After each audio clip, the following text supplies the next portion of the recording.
Vanakkam. Happy evening to all, both on and off the virtual dais. Madurai bench has turned 16, sweet 16, so also MBA. The bench that was formed in the year 2004 has grown up steadily from infancy to adulthood. MMBA has also etched its name in bold and golden letters as the premier bar association at Madurai in the annals of the history of Madurai Bench. In commemorating the 15th anniversary of MMBA and the Madurai Bench, MMBA stands apart as the torchbearer. As a part of the celebrations, Team MMBA 2019 to 2020 has been organizing a series of law lectures in the name of Quindecennial Lecture Series. Shri Shekhar Nafte, Senior Advocate, Supreme Court of India, has delivered the inaugural address, and so far, Honorable Mr. Justice R. Subramaniam, Honorable Mr. Justice T. Raja, Honorable Mr. Justice N. Satish Kumar have delivered erudite lectures. Today, we have the benefit of hearing the fifth lecture by Honorable Mr. Justice Amareshwar Pratap Sahi, the Chief Justice of Madras High Court. At this juncture, I fondly recollect a much acclaimed verse of poet Avvayar, a doyen woman poet in Sangam period of the rich Tamil literature. Varapuyara Neer Uyarum, Neer Uyara Nell Uyarum, Nell Uyara Kudi Uyarum, Kudi Uyara Kon Uyarwan. That means when the ridges are deep, irrigation flows well. When irrigation is copious, cultivation blooms. When cultivation blooms, the citizens flourish. When the citizens flourish, the king is glorified. The said corollary applies to the legal fraternity as well. When the law students do well, they become good lawyers. When lawyers do well, the bench dispenses justice to their best. And when justice is done without fear or favor, the society is benefited. And when the society is benefited, the rule of law is held high. It is in this context the topic of this day assumes greater significance. Having heard the special addresses of the chief guest of the day twice at Madurai, we are 100% sure that the loud thinking of the Chief Justice would be loved by all. MMBA is immensely pleased to join hands with Lex webinar series in hosting this webinar. Without harping much on the subject, may I now request Ms. N. Krishnaveni, Senior Advocate and the President of MMBA, to welcome the Chief Guest and the August gathering. Good evening to all. In Bharat Kalachar, we have a lot of traditional practices that would enhance the values and virtues of way of life. Welcoming the gathering in a function is neither ornamental nor figurative.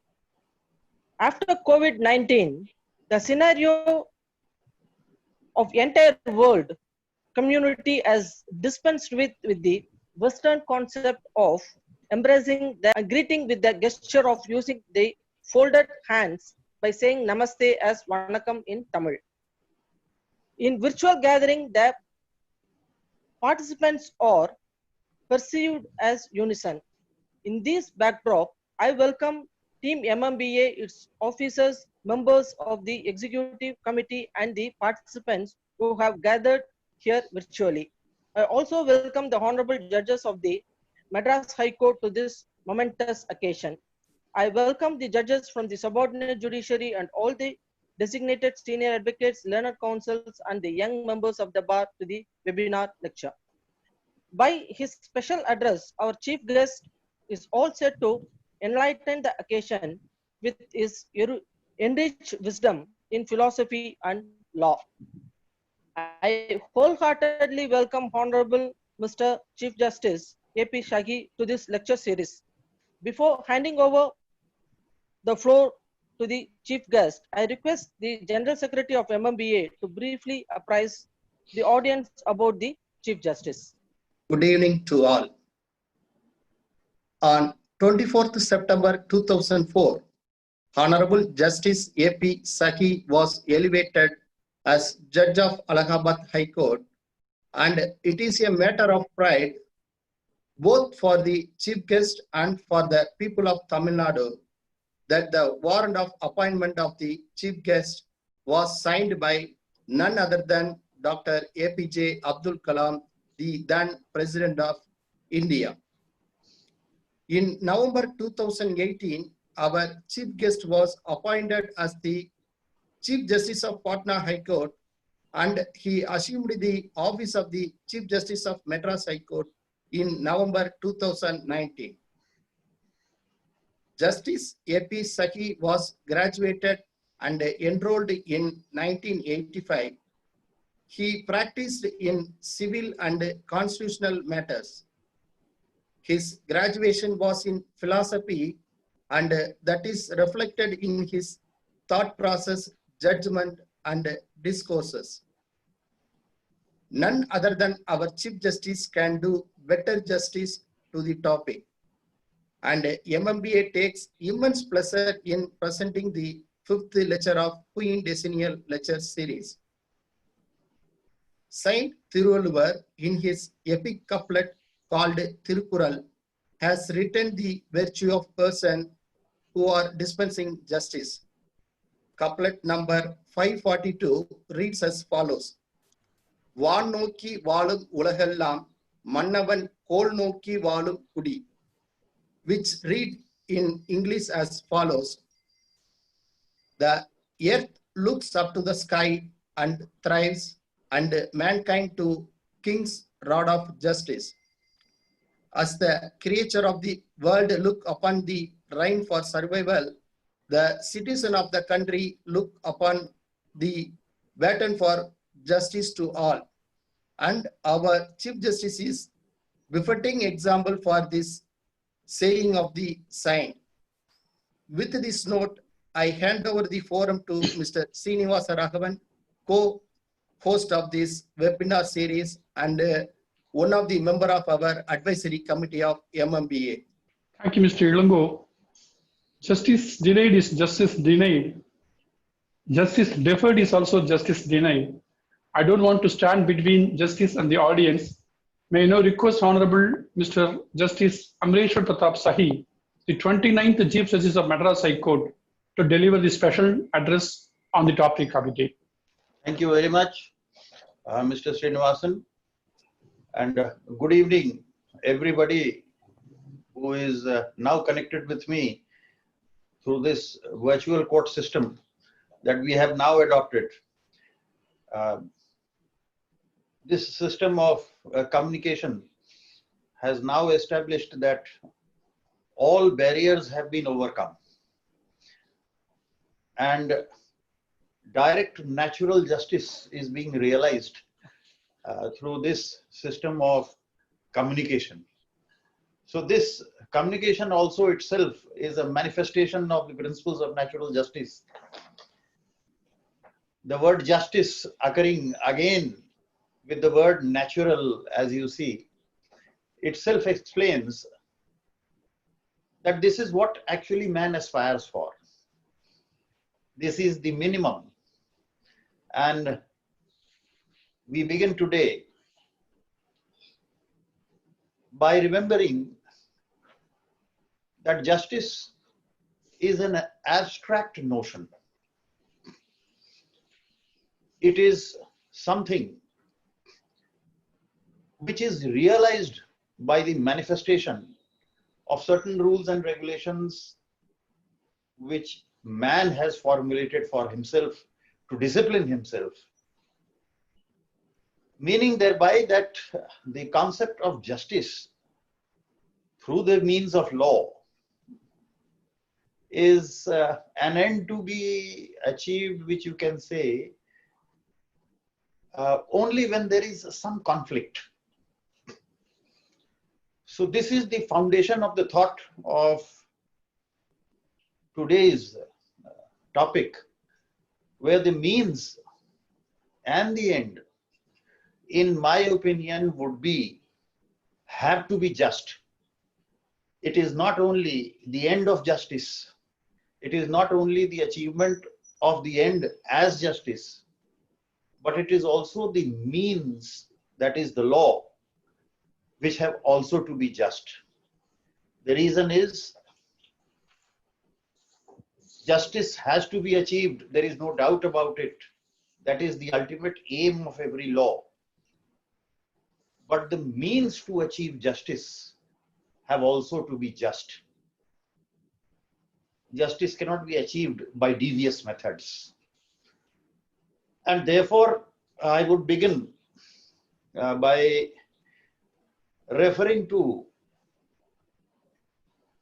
a shlok from Mahabharata in Sanskrit, which is necessarily to be remembered to understand this abstract or remote concept of justice, where law is used as a means. And I refer to that shlok of Mahabharata, where law is referable as dharma. The shlok is that when such situations arise, and as I began by saying, unless there is a conflict, you need an equilibrium. In order to achieve that equilibrium, what Lord Krishna says, and please excuse me, I am slightly a religious oriented person, and therefore there might be non-believers who would be listening to me. But I'm just trying to derive that logic from religion and not to offend anybody's feelings on this. The logic is, according to that slok, yada yada hi dharmasya glanir bhavati bharata abhyuthanam adharmasya tadatmanam srija meham, which clearly means that I descend only when it is necessary to remove injustice. So it is this idea, this central theme. And as I said earlier, when there is a conflict, when there is a reason to remove injustice, that by taking the help of dharma, because when dharma is being destroyed, it is necessarily to be set right. And it is here where the Lord transcends, which we can call is to establish the rule of law as also through just means. Mahabharata is one of those epics which very, very vividly indicates also the means and the ends and the justification to achieve the means and the ends through just means. I think there might be many young lawyers listening to this webinar. We should broadly understand that law is a concept of set of rules that is devised by man in order to regulate himself, rather discipline himself, and rather more particularly, in the words of Aristotle, to establish a legal order. And not only a legal order, but a just order. So it is this announcement of this basic principle of a philosophy of laying the foundations of civilization, that is of a just and legal order, that law has been made. The means, therefore, that is the law framed by human beings, necessarily has to be a framework of something virtuous and moral. Unless that is present, nobody would follow it. So the force of morality is behind law. And the source of justice is also morality. Now we should not confuse ourselves, because law and justice are different concepts in today's modern world. Law is what we can say legal justice. That is necessary because the binding effect of law has to be presumed on the principle that there cannot be an adverse impact of a law, meaning thereby law cannot be said to be unjust unless we, through our tools of interpretation, declare a law to be so. So it begins with a presumption, as all of you know, that whenever we test the validity of a law, whether on a constitutional basis or a legal interpretation basis, it has always to begin with a presumption in favor of the validity of the principle of law. That is the moral force which the sovereign has given. And you will find that throughout our Indian constitution, you will find the word justice occurring in the constitution once or twice. Otherwise, it is all law. The realization of justice is the ultimate aim of law. And for that, we explain this duality by fusing it with each other. And I have been very frequently making this statement in courts also, that law is good but justice is better. This moral state of affairs for both law and justice is necessary. Otherwise, it loses its binding effect.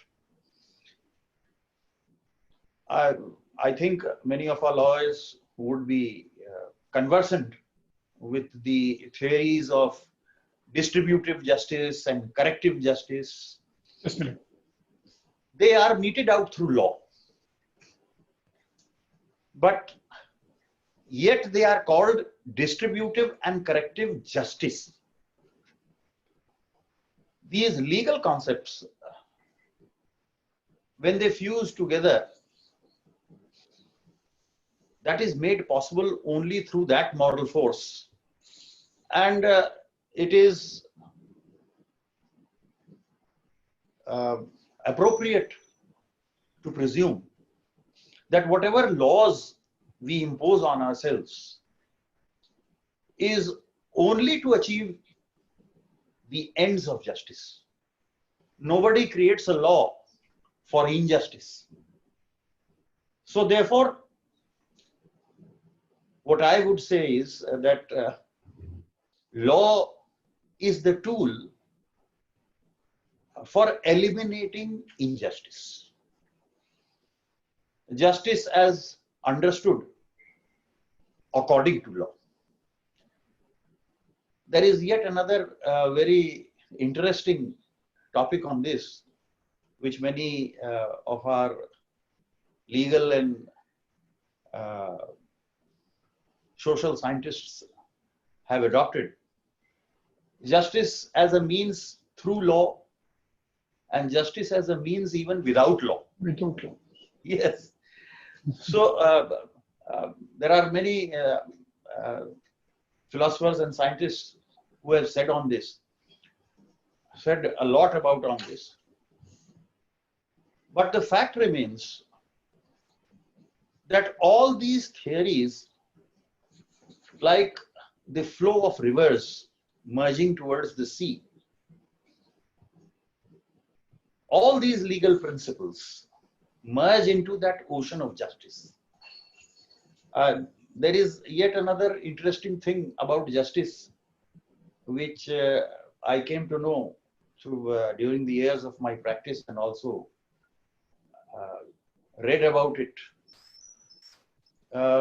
Justice M. Jagannath Rao has written a book about the infallibility of the Supreme Court. And while writing, he has described the statue of justice which is there in the Supreme Court. What we all know normally is that justice is blind with a blindfold, holding the scales of justice. But there it is different. That is our traditional and the concept of justice as understood in our ancient civilization. With the deity with 4 arms and not blindfolded, but rather opening the eyes through which the rays of justice seem to emerge. We have, apart from the Western understanding of justice through this symbol and our own understanding of the symbol of justice, there is yet another third dimension to it, which people say, and this is the extreme thought, that justice is something cynical. It can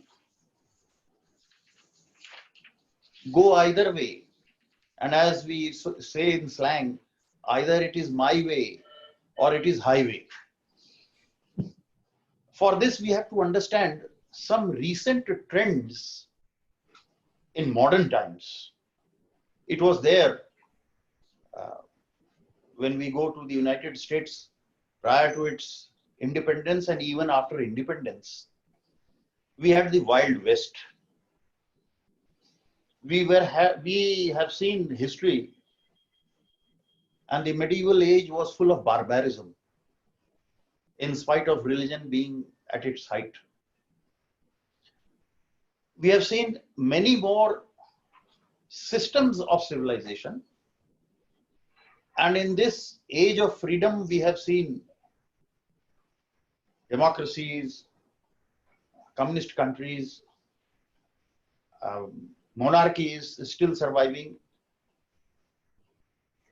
But what we have found in all these ages is this third dimension of justice, which I was mentioning, namely cynicism.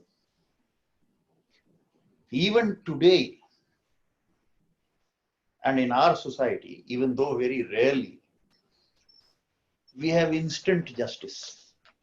We have instantaneous justice. We have roadside justice. We have mobocratic justice. And we have justice in its crudest forms, where morality has no place. Is that also a form of justice? I say this because this third dimension of cynical justice is still prevailing in many parts of the world. Well, in my humble opinion, this does not stand the test of that ultimate moral, or you can say that cosmic equilibrium of justice. It only indicates an irrational behavior. And justice, according to me, cannot be irrational. There is reason behind law, and there is law behind every justice.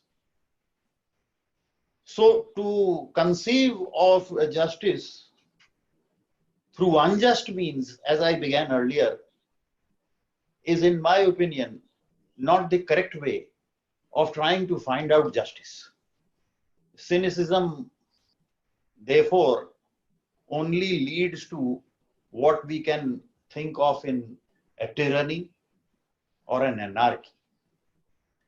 these are antithetical to any form of justice. And as a matter of fact, they are injustice.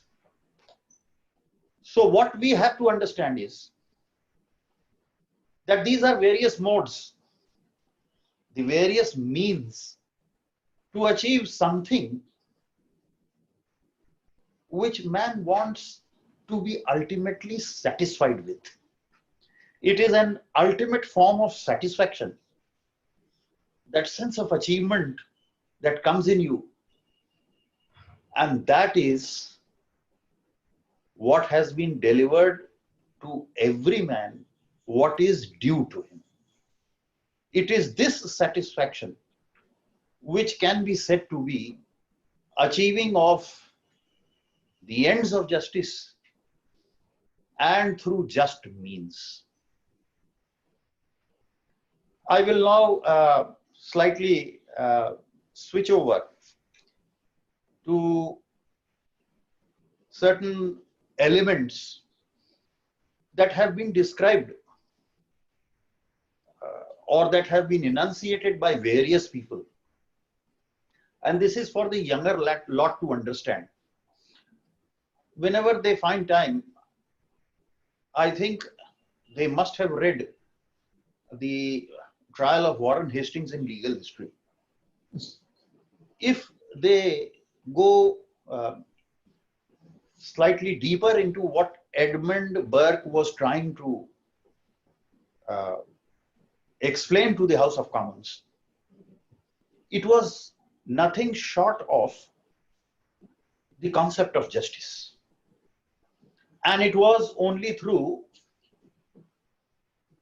the moral force that he was trying to make people understand that, look here, justice has to be achieved through just means. It cannot be purchased. And that is why I will now refer to a couple of quotations which I have been using, and I find them to be quite near to what we are talking about today. The first is that of Disraeli. He says, justice is truth in action. A very simple quotation. Justice is truth in action. After all, what are all these institutions of justice meant for? To arrive at the truth. And I'll come to this later on. The means to achieve this justice is law, which constitutes broadly for our listeners, particularly the younger lot, in two parts. One is substantive law and the other is procedural law, because at times youngsters, when I was also young, I used to get mixed up with this. Procedure is the handmaid of justice. And we would end up by trying to formulate our own opinions, whatever we found. That all right, if a comma has been left out and if the full stop is not there, it hardly makes a difference. But what I have found in experience is that the commas and the full stops of law all have their significance. And therefore, procedure is equally important as a substantive law. I'll come to that later on. After Disraeli, who says justice is truth in action, I move on to Dante Alighieri. The reason is I find his definition of justice being that definition which should be adopted as a course by those who are entrusted with the task of delivering justice. Not necessarily judges, but even on the moral ground, those who profess to do something which is just. The said definition also, in my opinion, should be kept in mind. Alighieri says, justice is a straightness, certain straightness. He says justice is a certain straightness or rule. But the next phrase is very important. He says justice is a certain straightness or rule, rejecting the oblique on either side. Now this is quite subjective in nature. Rejecting the oblique. Now your concept of oblique may be different from mine. But the straightness, that is the aim of achieving a just end, appears to be common in all of us. The rejecting the oblique on the other side also includes there should be certain principles on the basis whereof we reject this oblique. There are many who say that there are forms of government in this world which reject the oblique by using one bullet. But in a civilized world, even this method of rejection being prevalent today is what we have to understand when we are trying to achieve what we are discussing today through just means. Can such a utilization of a bullet be said to be a just mean? I was conversing with some of my friends. They said that examples are not far to see, and some proponents of abolishing the death sentence say that even if you are using a rope, what difference does it make? Because that is a state-sponsored murder. It is very subjective in nature to explain things. That justice also has within its fold something retributive, something reformative, something curative, and something at times detrimental. People forget all these four elements. The need of society to keep it holding together on this moral foundation of justice. I find that all of these four elements are necessary. And this belief is on account of that presumption which I had talked of earlier. And I find that the Supreme Court has very beautifully used it in one of the judgments reported in 1996. It is a 3 judges judgment delivered by Justice K. Ramaswamy. He put it very beautifully that the effect of law cannot be unjust. Now this presumption of a just law has to be in tune with what the society realizes to be just. And it is here that I would again remember one of my most often quotes, that when Napoleon drafted his code, he asked people, what did they think of the law? Somebody said that it is draconian, somebody said that it is one of the best after Hammurabi's code. But Napoleon said, being the emperor, that law is best which is respected by the people most. So therefore I say, in a society, the justness of the law has to be presumed, particularly in a democracy where we function and where we have a representative government. It is with this thought in mind that one has to apply those laws or consider the application of laws as to be a just means to achieve the ends of justice. When we are living in a particular time and space, whether it was the Treta or the Dwapar or the Kali Yuga, whatever be the space of time that we can define, or whether it goes to infinity, and wherever there is a human being, there has to be an order in which the human civilization has to exist. I'm coming to this, that the very existence of human civilization through a social order is necessary to understand this concept of universe, this concept of existence of human being, therefore is directly connected with this role of discipline and the morality and rationality behind it, to canvass this principle that the means and the ends both have to be just. It is in order to avoid any such a disruption of the human mind, the peace of the human mind, that we have to presume this. And unless we do this, we will be inviting anarchy. So therefore, whenever we frame a law, now this is for our lawmakers,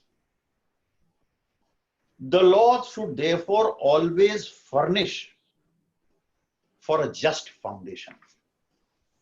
Whenever this tussle is brought to the fore on the issue of equality and inequality, laws are unequal and therefore they are unjust.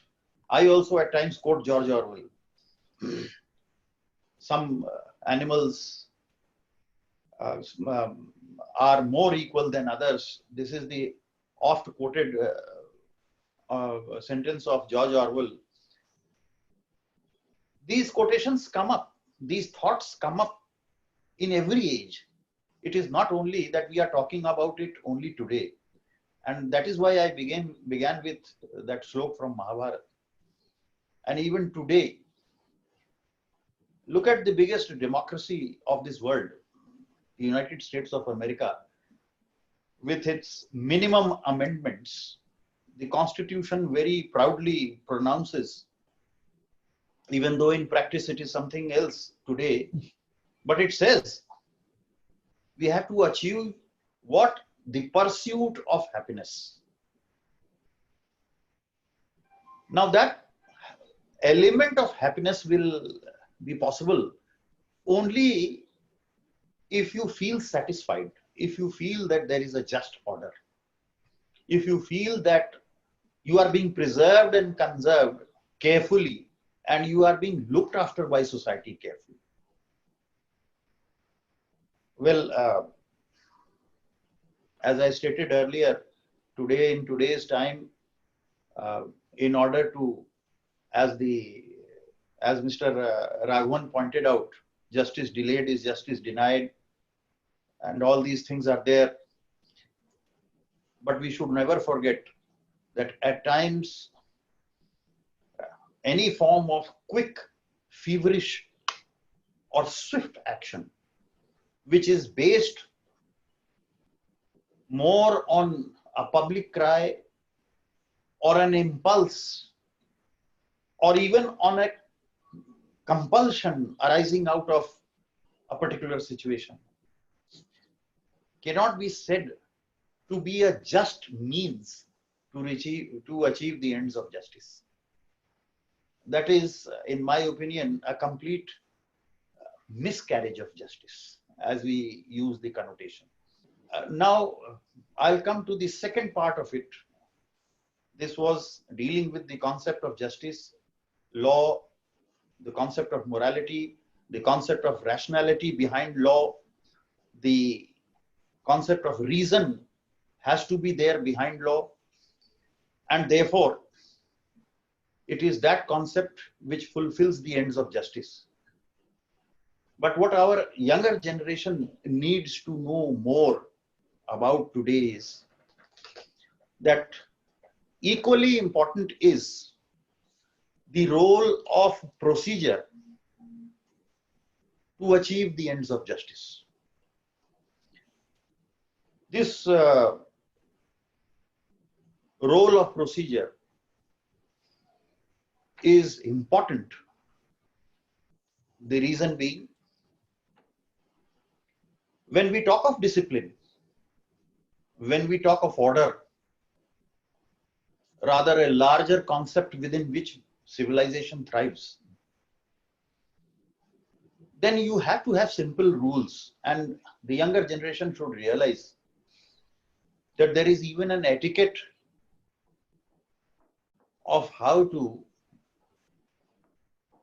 address during a video conferencing. There is an etiquette of dress. Only yesterday, we had an order from the Supreme Court where somebody lying down on a cot on a t-shirt had addressed to the Supreme Court. These are simple matters, and it touches upon what I am talking about, that is procedure. The reason is, I could have very easily squat on the ground and talked with you on this video conferencing, or I could have also lied down on a sofa and would have conveyed myself without any visuals. You see, when man started evolving, primarily he had two sources of trying to discipline himself, and for which every civilization involved a concept which is called religion, to keep that civilization united into one. The other is that concept of self-preservation, where the individual, as against the society, thought of protecting himself. This is very well explained in Matsya Nyaya and many other forms of legal principles, where and even in our Indian Penal Code, the right of self-defense is borrowed from those concepts. The individual trying to protect himself and the society trying to contain itself. Individualism and socialism, they all come together when it comes to seeking justice. Both seek justice in their own forms, but through different means. And that is why procedure becomes important. A man will have to drive his vehicle on the left-hand side of the road. Why? A person will have to stand in the queue, even if the queue is for Tasmac shops. A person will have to buy a ticket in order to board a train or any means of public transport. A person will have to obtain a driving license, and he will have to have a passport for going abroad. Why is this all necessary? Why is it necessary that we should use A4 paper in our judicial proceedings? Coming to something more personal, why is it that we address our parents respectfully? Why is etiquette necessary? Why is a particular form necessary? Why can't you play the guitar with a cricket bat? These are very fundamental things that you have to understand. And I believe, that is absolutely personal, I believe that the seeds of such understanding are sowed not in schools or in homes, but in the environment and the company that we keep, whether it is of parents, whether it is of school or whether it is of society. That environment automatically teaches us to self-discipline ourselves. Even though such disciplines are broken and at times people break the queue. But why is it necessary to have a queue? If you are able to understand this fundamental, then you will be very easily able to understand why is procedure required. The first moral principle that I have learned is that this gives you a moral understanding of what is right and what is wrong. It shows you the way how to keep an empty glass and how to keep a glass filled with water. You get this discipline by experience, and as I said, with the environment in which you live. Because I have a certain belief that in today's time, I'm not talking of those earlier days, but in today's time, life is something like water in a swinging bucket. It doesn't spill over, but the art lies in how to handle that swinging bucket. You have to keep, water will contain itself, and it should be measured in a way that it still remains in the bucket and you safely carry it to its destination. But still it is a swinging bucket. And therefore, you have to time the pendulum of that swinging bucket. It is for this reason that you achieve the end destination by going through a procedure which will facilitate the approach towards that end. A left-hand drive going on a road will facilitate your safe drive to your destination. It is therefore that sense of achievement, of perfection, of achieving what you are going to have in the end, that this discipline and procedure is necessary.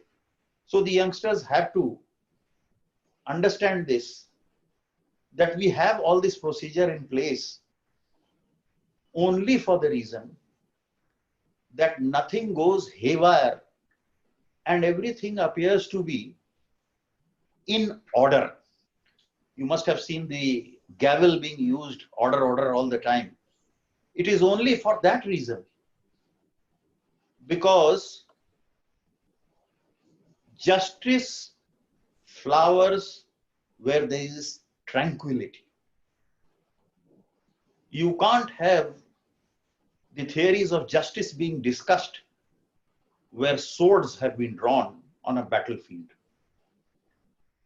Therefore, the procedure is the foundation of that tranquil method by which you can very easily sail through a civilized method of attaining the end. And that is why you have the procedure of filing a plaint, of getting it registered, of having a number, so that everything can be located. And the next is, once you have this tranquil or peaceful method, the next is, this also ensures transparency. Procedure, therefore, becomes important because of transparency. It lets you know as to how things are moving. And this is one of the facets of natural justice. Rather, entire procedure or procedural law is nothing else but a manifestation of the principles of natural justice. And it is called natural because it is required naturally. If you want to have something done in a just way, then it has to have a particular procedure. Therefore, procedure is a handmaid of justice. Law is the tool, but procedure is the handmaid of justice. You please acknowledge these words in this way, that without this handmaid, this end of justice in a transparent and a tranquil atmosphere may not be possible. Up till now, all systems in the world, whatever be the system of governance, they have a procedure. We have a summary procedure, we have a detailed procedure, but we have something. The third thing is, it is that vehicle which lays a solid foundation for the running of a system. This is also important. An order which is run on discipline should also have a system, an orderly system. And therefore, you have to have a calendar of dates. You have to have the manner of how you are going to address the court in order to ensure that your adversary knows every step. It is not a hidden affair. So therefore, this vehicle of transparency in a tranquil atmosphere is to avoid what? People taking law into their own hands. It is to avoid violence. It is to avoid disorder. And therefore, procedure plays a very vital role in the administration of justice. You will realize that procedure also contains jurisdiction, the very forum where you are going to get that adjudication. It also prescribes the time and also the resultant effect of any adjudication which may appear to be just. So it is procedure which is an aid or a device that helps you in achieving justice. I'm connecting it with my opening sentence, opening remarks on this, that it is not only the tools which are to be just, but it is also the journey which we have to travel to achieve justice is through just means and not devious methods. I hope I have fairly covered the broader points, but I would like to add, while concluding, that whosoever are the students of law and whatever stream they belong to, whatever school of thought they belong to, they will agree that when the constitution framers framed the constitution, they adopted what we call the words of the US Constitution, that we the people have given unto ourselves this constitution on the 26th day of January 1915. Now, why was this said? This was said because everybody realizes that the ultimate power of governance lies in recognizing the sovereignty or the source of sovereignty. And in our democratic system, it is the people who are sovereign. The question is, are people today asking you to obtain justice through just means, whether in the lower courts or the high courts or the highest courts? All the just means are being adopted and are being either way offered to achieve this end of justice? This is a question which can be answered better with the aid of those who may call themselves to be the propagators and the soldiers of justice. But the fact remains, whosoever they are, they have to ensure and they have to give themselves to a commitment. And the only commitment which I beseech all of you, that please achieve the ends of justice through just means. Thank you very much. My Lord, I'm in search of words to thank your Lordship for such a erudite lecture. I'm not flattering. We don't believe in flattery. But to talk from the heart is something which is very not easy. And I should say that your Lordship has chosen to speak out of your heart. And we owe a lot to your Lordship, especially the younger members of the bar should have been benefited. According to the session, if justice is the destination, law is the pathway. So while I'm walking with my father, holding his hands, I can only see a little bit of distance. But if I sit on his shoulders, I can see father. That was the days when we were brought up by our parents and grandparents. Today, the situation has totally changed. The youngsters are almost self-made. And there is no such question of elders being found as a source of inspiration by youngsters mostly. I don't mean everybody, very few people. In such be the case, what is your Lordship's advice for the youngsters to follow the footprint of the elders? They should look towards nature. And the best example is the COVID situation today. Our forefathers taught us that whenever you enter the house, wash your hands and legs and then enter the house. We are wearing socks and shoes. We are entering anywhere we feel like. Because we feel that,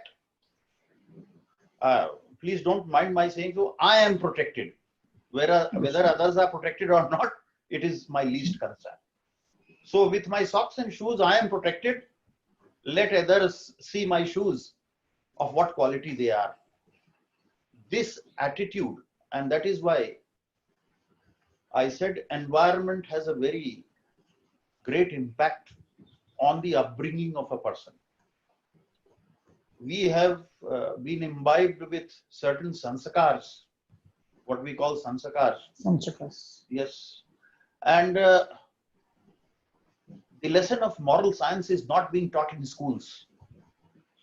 Parents are busy with their mobiles and with their busy schedule of achieving the material ends with little attention to what is required as the moral backbone of society. So the reason is very clear. If the father has stopped picking up his child and placing him on his shoulder, and he does not have the time to do so, then the child is not to blame. One. The flip side of the coin is that we are distancing ourselves from nature. A child, and I take the extreme case, say an orphan, when he goes and wanders in nature without the aid of anybody, there is hardly a child who will not understand the difference of, I'm talking of a fairly matured child, in the sense that he has crossed infancy and is in his adolescence. So there is hardly any child who would not know the difference between the standing in the mid of a valley and on the top of a mountain. If he has to find the correct view of life, then he has to pass through the valley and he has also to climb the mountain, even if he is an orphan. But of course, here the duty from individual, I mean the individual father, passes on to the society. If a person living in a society finds that all the people in the society visit the Kapileshwara temple right in morning at 5 o'clock and perform their bhajans, there would be very few who would keep lying on bed unless they are priests of laziness. So there are some lapsed devotees in this moral structure. I would put it that way. But exceptions do not make the rule. One summer does not make the swallow. One swallow does not make the summer. I'm sorry. So therefore, I would say that it is all a matter of environmental impact. If everybody is going to Marina Beach and nobody wants to go to Elliott's, then the responsibility lies on the society which is doing so.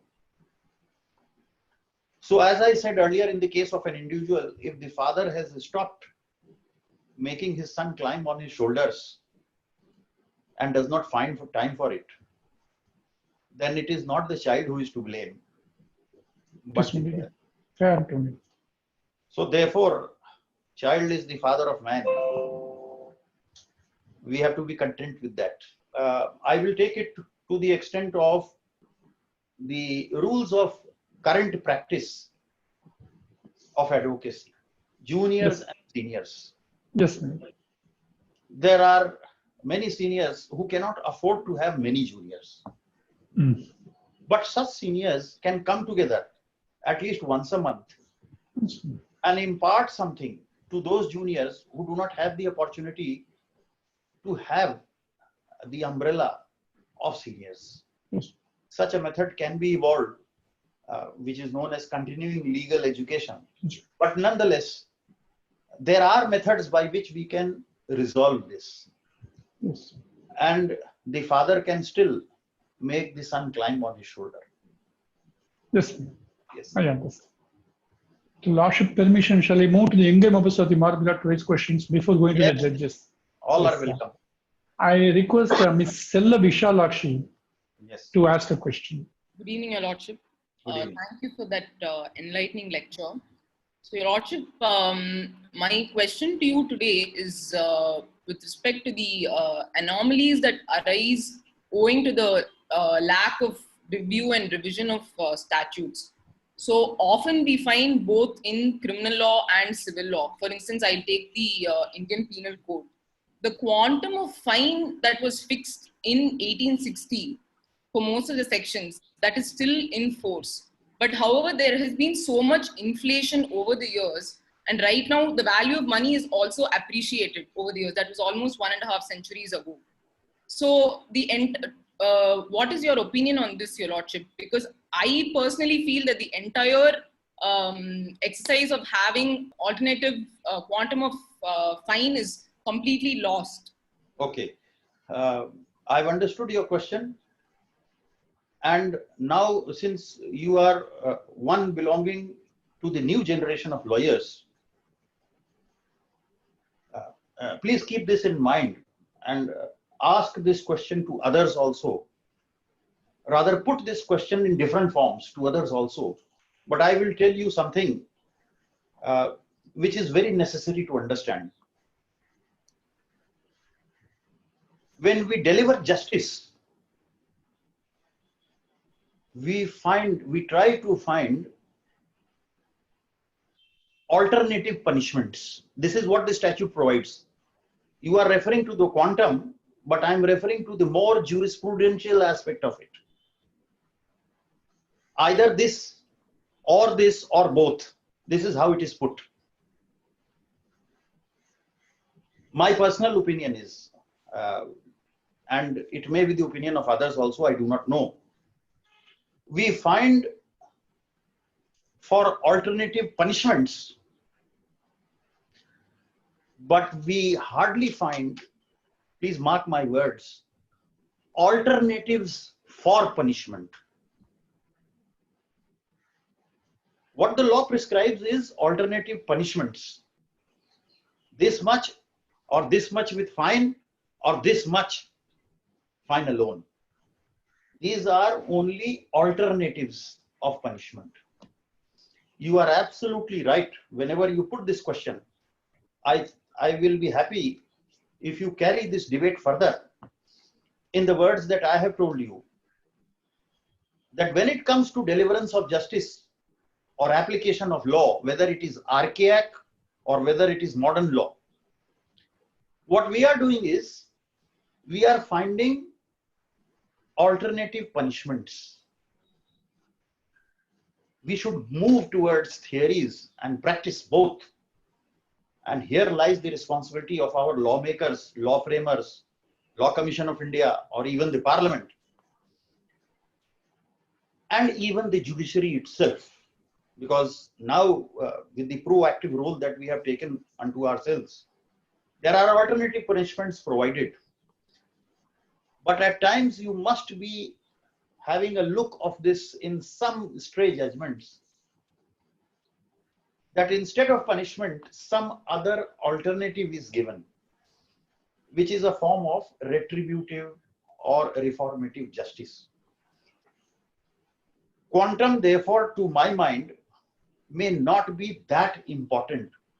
Reform is required, there is no doubt about it. It appears to be ridiculous, because what you are saying is with regard to a token being awarded as in the shape of a punishment. But there is one more thing which you will find in criminal law, and you will find it in prison manuals or in other procedures. Even today, the diet amount provided to a witness is so low that the witness cannot even get a bottle of distillery water. So reforms are not only necessary, they are compulsory. But I believe that people who are looking into these things must be thinking about it. But I must tell you that courts have evolved certain methods of their own, and you are aware of it. When costs are imposed or compensations are granted. So this tortious compensatory method of deliverance of justice, whatever be the quantum, has now been incorporated in law, because in criminal law there are various compensations to victims which have now been provided. We have started thinking about it, and those provisions are now coming in place where a minimum of compensation is already there in place. So therefore, it needs to be reviewed. And so far as deterrence is concerned, your question was on deterrence. That after inflation, if you are asking for 500 rupees fine, there is no point in that insofar as criminal law is concerned. But if you find in other laws, for example, the Income Tax Act, you will find that the penalty is 200% or something like that, Excise Act, of the amount of evasion. So we have traveled quite far in those areas where it is ultimately necessary. It appears popularity weigh on the legislature when it comes to such fines being increased or decreased in the Indian Penal Code. Because you will agree to this, that most of them who get entangled in criminal cases, barring that top cream, they are mostly either the middle or the lower class. They can hardly afford. And I must tell you on the lighter side, because this will be relishing for all lawyers, when I was practicing in the Allahabad High Court, then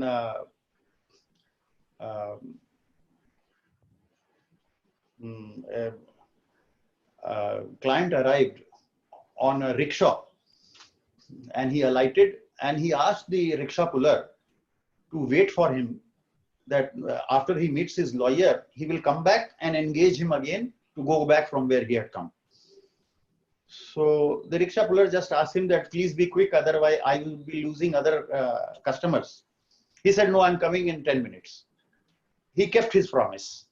He came back within 10 minutes. and said, let us go back.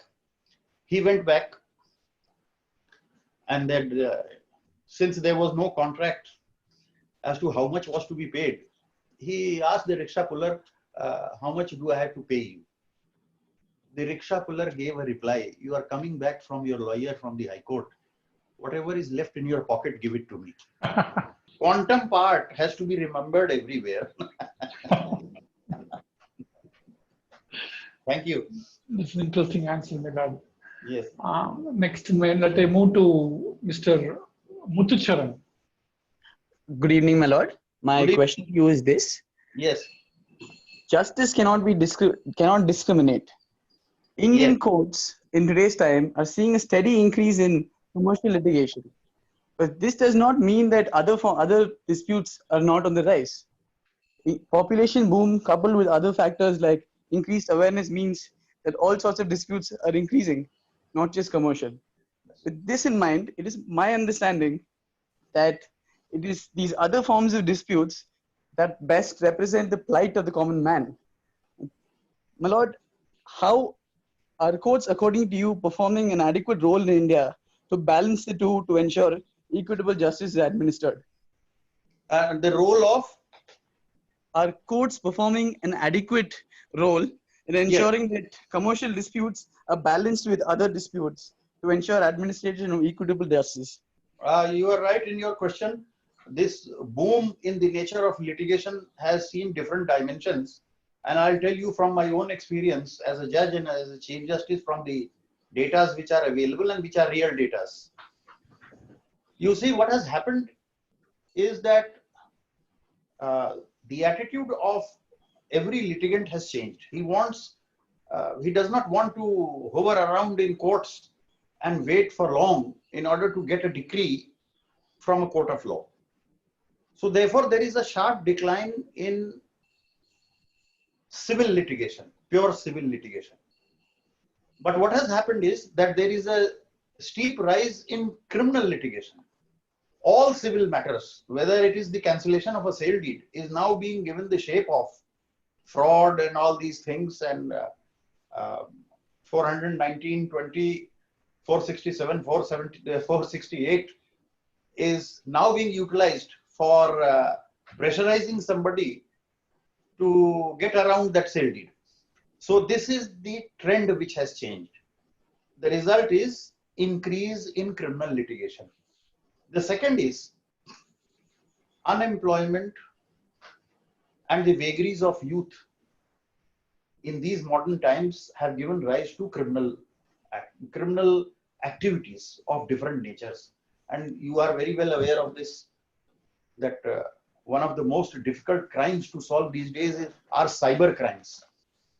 So there are different types of crimes which have been taking hold of our courts, and we have been increasing special courts and creating special jurisdictions, whether it is POXCO, whether it is NDPS, whether it is even on the commercial side. But speaking for the commercial side, we have had a global impact. Please don't forget this. It is not only the impact of our society. It is because of certain international commitments that now we have an expanding forum of several adjudicatory institutions, whether it is arbitration, whether it is conciliation, or whether it is any form of adjudication on the commercial side, even commercial, special commercial courts, commercial appellate jurisdictions. They have been created in order to resolve certain disputes, keeping in view those international commitments as well. So our indigenous litigation is now trying to fuse with those international level litigations. And it is for this reason that we can perceive more laws being made in order to provide more forums on the commercial side. But that is not to say that we are neglecting the other side. The other side has simply changed sides, as I was pointing out. And therefore, it is only a matter of number, how to handle that number. Now that, of course, somebody says increase the number of judges. I say increase the number of competent judges. Increase of judges doesn't make any difference. It is the best of the selections which have to take place in order to deliver as fast as one can and rather expects today. So even that part, not only judges, the best of legal education is also necessary. Usha series we have had enough. We don't want Usha series. Lawyers should be fully equipped with the best of law. And it is not that we didn't have good lawyers before, but we had the best law colleges 30 years hence. They were less in number. There is a growth in the numbers of people seeking this legal profession, but they are not getting good colleges. They are just getting forums of degrees. This is also adding to this woe, because what happens is that if an untrained mind who did not have the benefit of a good legal education, he finds it difficult to express himself in the legal language, whether it is native or whether it is English or any other language, to express what his client or litigant wants. So if you can't write a simple application on account of this deficiency, you are adding to the woes in spite of the fact that you are holding the monopoly of this profession. This problem is also adding to it. When lawyers are the monopoly, then that monopoly should be given effect to in the best possible way, and not with people who have half-baked knowledge of law or practically no knowledge of law. This is creating a problem. So adding, it is not that the commercial courts are getting an upper hand, but the fact is that commercial courts fortunately have some of the best lawyers also, corporate lawyers. So that is what is known as the vagaries of a profession. But you need not be disheartened by this. I could understand your question well. There is a lot of sun. There are a lot of opportunity under the sun for everybody. So if you pick up any line of profession and if you start earnestly on it, you will find that these lines get obliterated. And some of the best lawyers are on the civil and the criminal side. They are engaged for corporate matters. Yes. Thank you, sir. Thank you, Milord. Let me now move to Ms. Aishwarya Sandalina from Madurai Beach. Yes, Your Lordship. Yes. If I may ask, Your Lordship, thank you very much for the pragmatic and logical approach towards the topic. And if I may say, Your Lordship referred to Mahabharata in the beginning. And as per my understanding of Mahabharata, I think it's all about achieving a very greater justice, even if it has to, resort to what seems to be very an unjust way at times. So if that is the case, that is why I refer to it. Yes. Yes, Your Lordship. If that is the case, if if justice is supposed to be given the priority than law itself, justice being a very subjective term as such, because justice sometimes it might relate to equality and sometimes proportionality, and it differs. And when that is given more importance than law itself, won't it create some kind of chaos, on the practical version of it, That is why I kept on hammering to this, and I refer to that. I'll just refer to that decision. You read it, because this is what troubles. This is Indian Administrative Service Association versus Union of India. Yes, 1993 supplement, volume 1. Yes, Your Lordship. SCC page 730. 730. The Okay. reference is just 2 lines, that Yes, the Your effect of law can never be unjust. I put it a different way. The same thing. Yes, sir. Whatever is legal is just. You have to begin with this presumption. Yes, Your Lordship. But if that is the case, then why are laws being tested in the first place? Because if Your Lordship says that a law has to be, a law should be enacted on basis of justice. If a law Yes. is enacted on basis of justice, then Yes. why should there be even a legal test for a law? Very simple. That is why you people should read the Indian Evidence Act. There is a difference between presumption and assumption. Assumption. Yes, Your Lordship. Please read the Indian Evidence Act. The presumption of a state of affairs does not necessarily mean that we are assuming the correct proposition. And that is why it has to be tested. You have to test it to find as to whether it is just or not. A law will be just only if it is found to be just, not merely because it is law. The Yes, presumption is that if it is law, it is just. But that presumption is a rebuttable presumption. Yes, Your Lordship. But the term, as Your Lordship says, but the term justice itself, ain't it? I mean, whether a particular thing is just or not just, I mean, it itself is very subjective. Very subjective. You have to be very careful. That is why I gave two definitions. One by Disraeli, justice is truth in action, and the other by Dante Alighieri. Yes, Your Lordship. That Yes, is Your why. Lordship. Yes, yes. Much Thank obliged. you. Doctor. Thank you, Aishwarya. Okay, let me move to Mr. Parthiban of Madurai bench. Yes, Mr. Parthiban, welcome. Yes. Thank you so much for such a wonderful lecture, my lord. Yes. Today's webinar topic took me to my college days, my lord.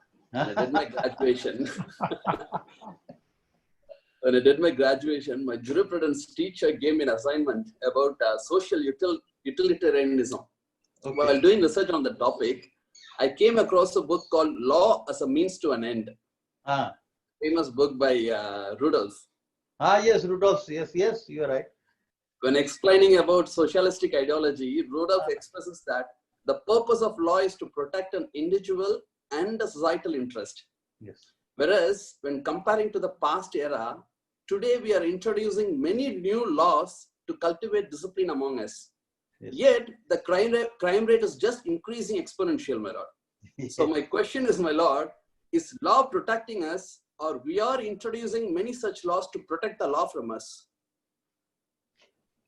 You see, as I said, when there is a foundational defect in society, then the society tries to find out ways and means how to cure that foundational defect. Now, the society which has now come up, and this has not happened today alone, it also happened in the past. If you remember the Industrial Revolution in England, or some of the laws that created a lot of trouble in the United States, that gave rise to crime. When we try to just one sentence about it, there is no difficulty in making laws and applying them. But what you are talking about is the trouble begins when we start equalizing justice. Yes. This is where the trouble begins, because we find that laws are inadequate. And then we start equalizing justice. The end of justice, according to law, has to be there, as I said earlier, because we have to live in a society. We are going framing laws, we are increasing it every day. The government is claiming that they have deleted thousands of archaic laws, but we are in an age where we find ordinances, even constitutional amendments, going up to 120. This law was never certain. And please remember, you have been a good student, law is not absolute. Whatever is found to be rational today, For example, I'll tell you in property laws, just see the question of equality keeps on touching our minds. Ownership of land is one of the primary sources of all disputes, particularly our country, our background. Yes. And ownership of land is also considered to be very, very dear to a man's heart.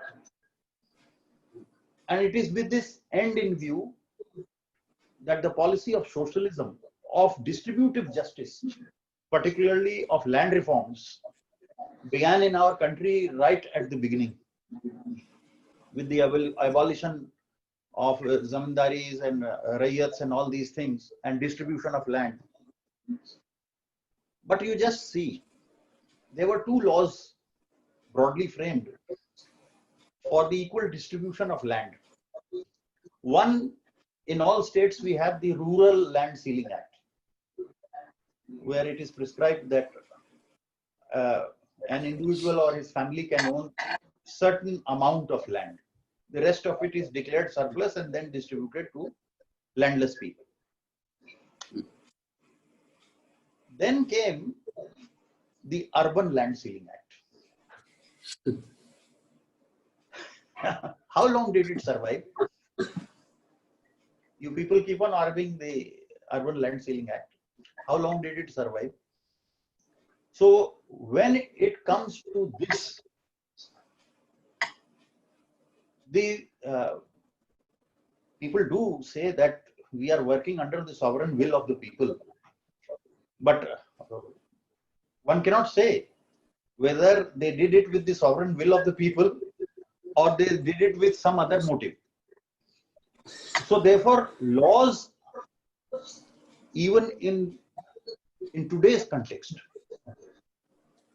you will take, for instance, electoral laws. Why is it so complicated? Why are the courts questioning these laws?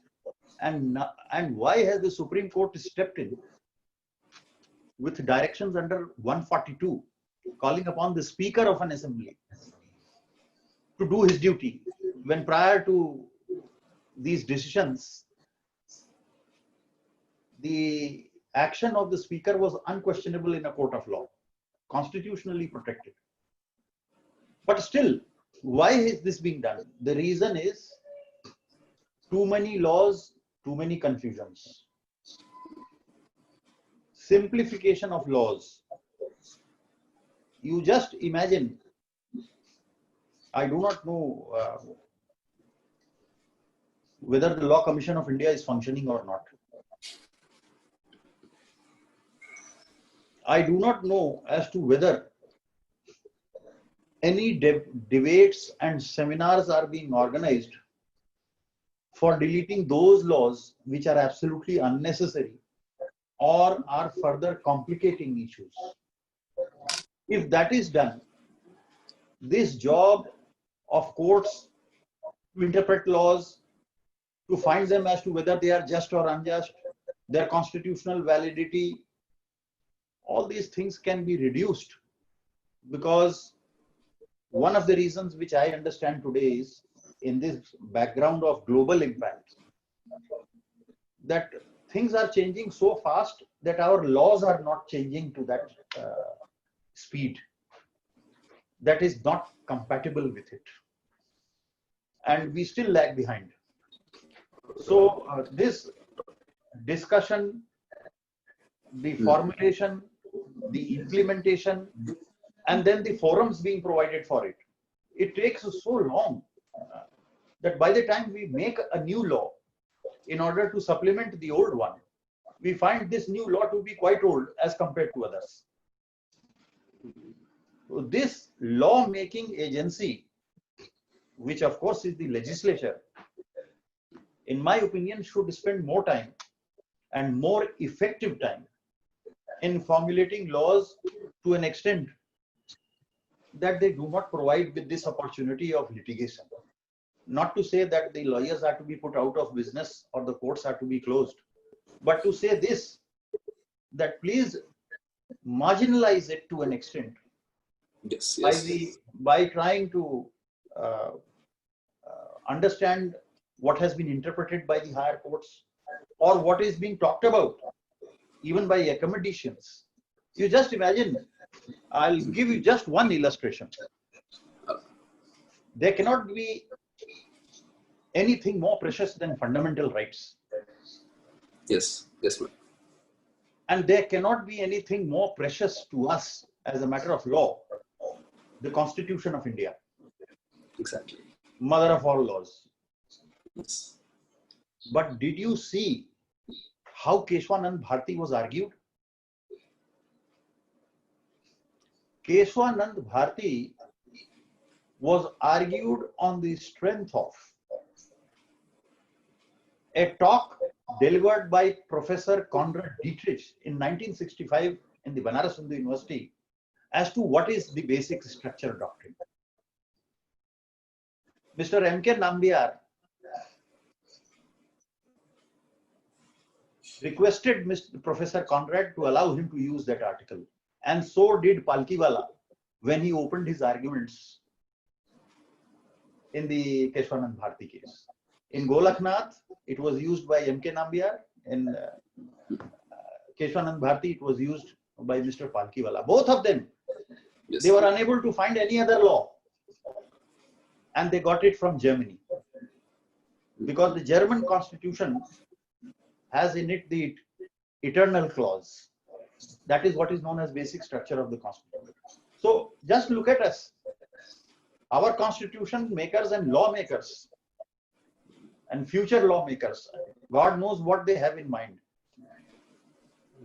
But it took that paper to make a 13 judges bench, largest bench and the longest drawn litigation to understand as to what is the basic structure of the constitution and why it should not be allowed to be destroyed.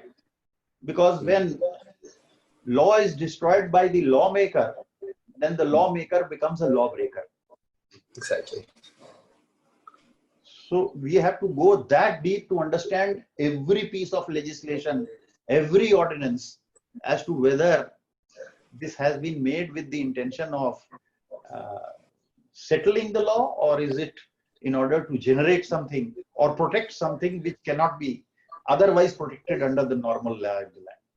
So you have to examine every law for that matter. Yes, my lord. Thank you, my lord. Thank you so much. I want to thank Parthiban for two things, Milad. Number one, having asked a meaningful question. Number two, having not forgotten what was taught in the law college. That's good. That's right. May I now request Mr. Vivek Tulasiyappan of Hero to interact with the Chief Justice. Thank you, Lordship. Thank you for the wonderful session. And I have a specific question with regard to the civil litigation and the current legal infrastructure for that. A civil litigation can be tried in 3 to 4 layers of forums, judicial forums, Your Honor. Yes. And now time has become a major factor and a constraining factor to our legal practice. Do you think such layers of forums should prevail, or do we need a revamp or reduction in the number of appeal courts? Now, you practice on the civil side or the criminal side? I basically practice on the civil side, Your Lordship. Civil side means pure civil side? Not exactly, Your Lordship. I know. I do appear on criminal cases too, but I primarily practice in a district court. Now, you see, old habits die hard. I have been to civil courts. I know what civil courts are. Had you been a regularly practicing lawyer at the civil court, the first question I would have put to you is, how many adjournments do you seek in one case, and how many adjournments have you sought in one particular case? I would have asked this question to you, but leave that aside. You just see how a civil suit begins and commences. It commences with the lodging of a plaint. Now, the first thing is that the plaint should be appropriately framed, keeping in view the relief sought, the cause of action, and the substantive law involved in the case. So the lawyer who is preparing the plaint, in my humble opinion, should be fairly trained in envisioning his case in future. He has to take all this precaution while drafting a plaint. Now, how are plaints being drafted in the civil courts? I have seen lawyers copying the plaint of others, just like in computers. It may be possible for a 138 bail application or a 138 complaint, but when it comes to a civil suit, when it comes to a declaration of substantive law, then how can you draft a plaint unless you have studied that critical question of which you are going to be the propagator in a court of law? For example, I tell you, what are the usual civil litigations that you get from the rural areas or even from the urban areas? They are pertaining to possession, encroachments, drainage, passage, easement, inheritance, succession, and the like. Now, this is all pure substantive law. If you have not read the Easementary Act, you will not know what easement is. If you have not read what is estoppel, you will not understand what is acquiescence or estoppel.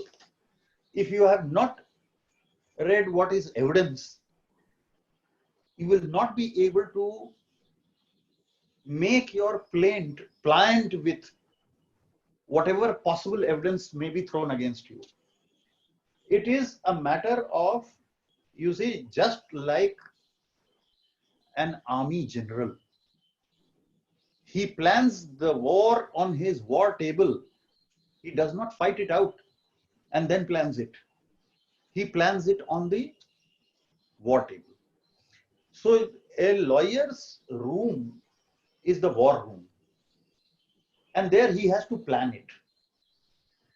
Now you have practiced in the civil court. How many lawyers did you find of this nature who were a composition of substantive and procedural law, having envisioned the case and then drafted the plaint? There would be hardly 10%, if I'm not wrong. You don't have, the reason is those who are seniors, they hardly have any time, and those who are juniors, they have hardly any patience. They want a very quick progression in the profession. And by simply moving application under section 151, even at the execution stage, they'd hardly know the distinction between what is 151, what is 152, what is 153, what is order 32. They, with all due respect, even once they have not read the CPC properly. They have just read those chapters which were sufficient to pass the examinations. That's all. And thereafter, the Civil Procedure Code is lying in dust. It is not difficult to read it. It is not even difficult to understand it.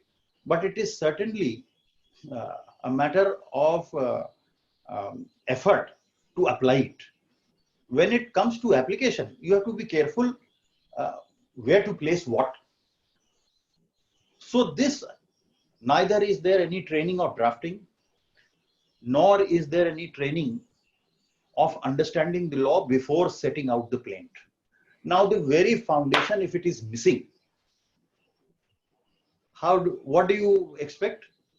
Amendments, taking of adjournments. If the other side engages a very senior counsel, he will put you into other troubles, that it is barred by specific relief act, it is barred by this, it is barred by that. So many bars will be created that you will now start searching for it. Problem lies here, this litigation. And that is why I said earlier in answer to one of the questions, litigants have now understood it is no use fighting civil litigation. Lodge an FIR and the rest will be taken care of by the prosecution. This is what is happening. It is our own well, I would not say inefficiency or deficiency. As I said earlier, old habits die hard. So therefore, our senior lawyer, he has 50 cases. He is bound to take dates in 40 cases. What will happen? Delay, adjournments, because he is not free. Juniors are not learning it. They are not picking it up. Had the baton been taken by the modern generation, as we are finding in high courts, all 5-year law students are doing very well now. I must confess this, that they are some of the best, and in our age, we were not that best. Things are improving in high courts, but in trial courts, the situation is still Usha series. It is very difficult. It is very difficult. So we have to somehow the other think over it, and that the best method that I have experienced is continuing legal education. Where seniors should go to those taluk courts at least once a month, tell them that this is the distinction between an application under section 151 where the inherent powers can be invoked, and this is a matter pertaining to execution of a decree. Please apply order 32 rules so and so. These are the things which need in practice, which are required now today in practice. So the armory is there. There is nobody prepared to pick it up and learn how to fire it. That is the problem. My lord, may move to one of the sitting judges of our High Court to pose a question to your lordship. Yes, yes, please. And your lordship may even guess the name. Yes, I know. NAVG, sir. Good evening, Chief. Good evening. How are you? Fine, Chief. Yes. Fine, Chief. I was enjoying it to the extent to which all the other participants were enjoying it. I never knew you were there. Otherwise, I would have been more careful. I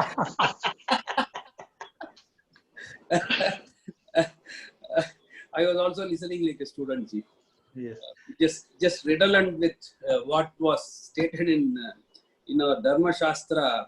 If I am right, it says that the only friend who follows men even after death is, for everything else is lost at the time when the body perishes. So yes, I'll read that Sanskrit slope for you. Yes. Eka evam surdev dharma nidhane yashanu patiya sharirenam samam nasham sarvamanya yadhi gachati. So since I'm completely ignorant on that side, I thought I convey it in a language which I no, I had noted it down, but I didn't speak about it. The reason was that there are different ways of understanding. Yes. So the reason why I quoted this was redolent in when you were speaking about it. This was the background from which most of us understood what justice is, what dharma is. So with that in mind, Chief, the only question which I wanted to ask Chief is this. The one thing which always clashes in a justice delivery system is the perception of justice by the person who sits there and deliver justice and what is actually available before him. So there may be cases where a person with some sort of a preconceived mind or some sort of experience in the past, etc., would have branded certain things as only this. So with that in mind, what happens is that the facts that are presented before him will be seen with a particular view that it suits his sense of justice. So this is a clash which continues, Chief. So what would be your advice to all judges who are involved in the justice delivery system? No, I will not advise judges, but I will give my the opinion which I have been following and which I think should be cautiously treaded. Your question is person-centric. That the person who delivers justice, yes, his perception matters. Yes. This is your question. But that is not justice. Perception is not justice. Justice is what is due to that person. Now you will put this question the other way around, that in my perception, this is what is due to him. So therefore, you are identifying your perception which may or may not be due to him. What is due to him is what ends in satisfaction of what should be due to him. A greed of a person of acquiring somebody else's property is not due to him. But you say that no, Section 64 and 65 of the Limitation Act disqualifies him now from having it. Then what you have to do is, now here your sense of justice should rise above and try to declare the person a trespasser. Because a trespasser cannot claim that right of possession which you call adverse possession under Section 64 and 65.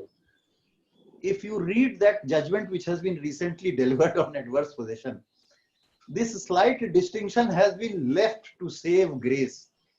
It is here that justice will come in. You can drive that wedge where you find that that path, the treading of which may not result in injustice, is the just path. That which does not bring about miscarriage of justice is the just path. And for that, for judges, not my advice, but a request. Marshalling of facts and then interpreting the law very carefully to the minutest level is very important. Because if you miss one fact here or one fact there, it turns the entire table. Yes. So therefore, justice is not absolute, just like law, to be very frank. But as I began in saying so, that we have to live in an order. And that order,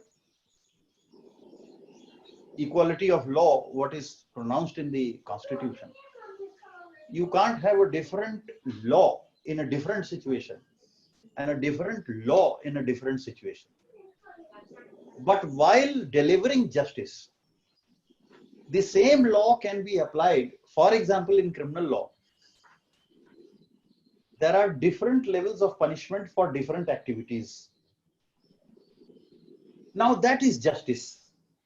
That equilibrium that I was talking about, whether it is criminal law or whether it is civil law, ultimately you find that this person, he did require this treatment. But how to reach that goal of giving him that treatment, that should not cause injustice either to law or to any other individual. And it is all a matter of conscience so far as judges are concerned. Yes. That is why, again quoting Krishna Iyer, that if there were a higher court, 50% of our judgments in the Supreme Court would have been upturned. So nobody is infallible. We have to be, but we should know how to correctly do it. If we learn how to, this is what is known as the resilience of a judge. If you know how to correct yourself, I tell you from my own example here in the Madras High Court, I have done it several times there. You must be. In fact, I was about to ask that, Chief. In fact, I was about to ask one example as to how you did it in a particular. Exactly. I'm just telling you. I was sitting with Justice Subramaniam Prasad in that height measurement matter of constables. Yes, yes. Many writ petitions were allowed at Madurai and here also. But we took a different view. We did not agree with it that the High Court should now convert itself into a measuring chamber to find out the heights. Yes. Obviously, that is not the job of law, and this is no constitutional point. It is a matter of fact. So unless there is something perverse before you.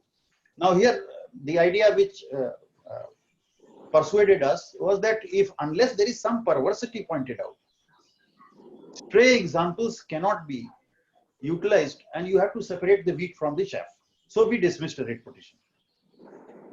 But just 3 or 4 days thereafter, some more petitions came up, and those petitions disclosed a fact which was not there before, namely that the police department itself had carried out certain other measurements pursuant to the directions issued by the learned single judges in the other cases. And 27 of them sailed through.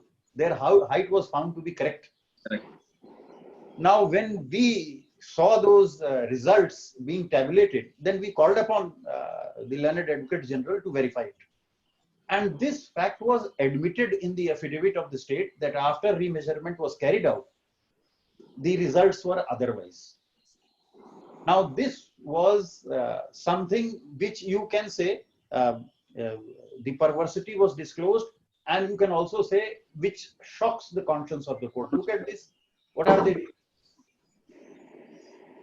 We, the same bench, referred our own decision to a larger bench.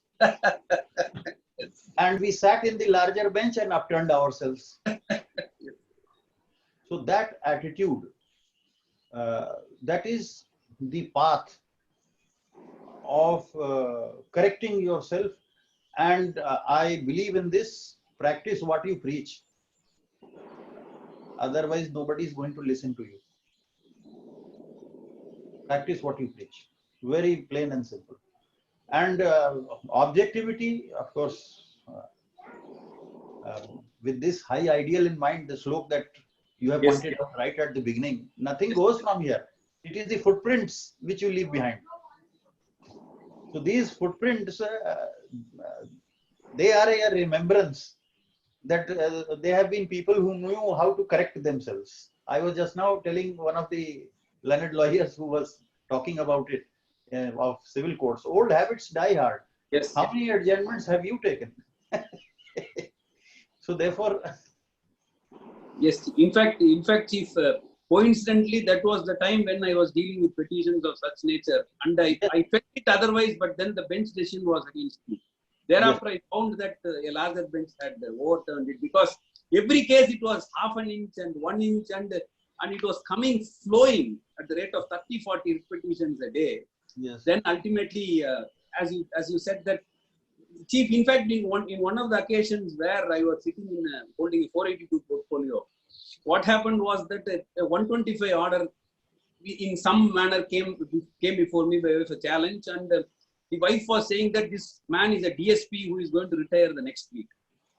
So I said that he is going to get some benefits, and probably this is the right time for them to get it settled. So I had sent them to the mediation center immediately. I asked them to be present. I had sent them. So they had gone there. The man had agreed for some settlement. I had posted it 3 days before his retirement. Then what happens is that on that day he is not present. His advocate is not present. So the PP says that this is what he agreed before the mediation center, and sort of what happened was immediately, instantaneously, what I did was that I thought that this man is trying to play, because immediately after the settlement goes to him, this lady is not going to get anything. So what I did was something very freaky. I did. What I did was I directed the DGP not to permit him to retire and not to give his retirement benefits. Something which was so freaky, even according to me on the day. The previous day, they make a mention, this man comes before the court and he says that I am settling this. And this is the amount which I did. And thereafter, the lady got whatever was due to her. So, as you rightly said, Chief, till it is not injustice to one of the parties and it is rendering justice to a party, I think this is where we have to probably extend the arm of the law and render justice. But at the same time, it is there also where you have to draw the line. Yes. So that you do not transgress the law. True. Thank you. Thank you. May I now request Hemalata ma'am to propose the vote of thanks. A warm and pleasant good evening to one and all. It is a great privilege and honor to be proposing a thanksgiving for today's session by the distinguished speaker for the day, my Lord, the Honorable Chief Justice, Mr. A.P. Shahi, Honorable Judges, senior advocates, friends and colleagues from the bar who logged in today and had the opportunity to listen to a scintillating talk on the topic. Justice is the end and law is the means. The topic as such was very catchy.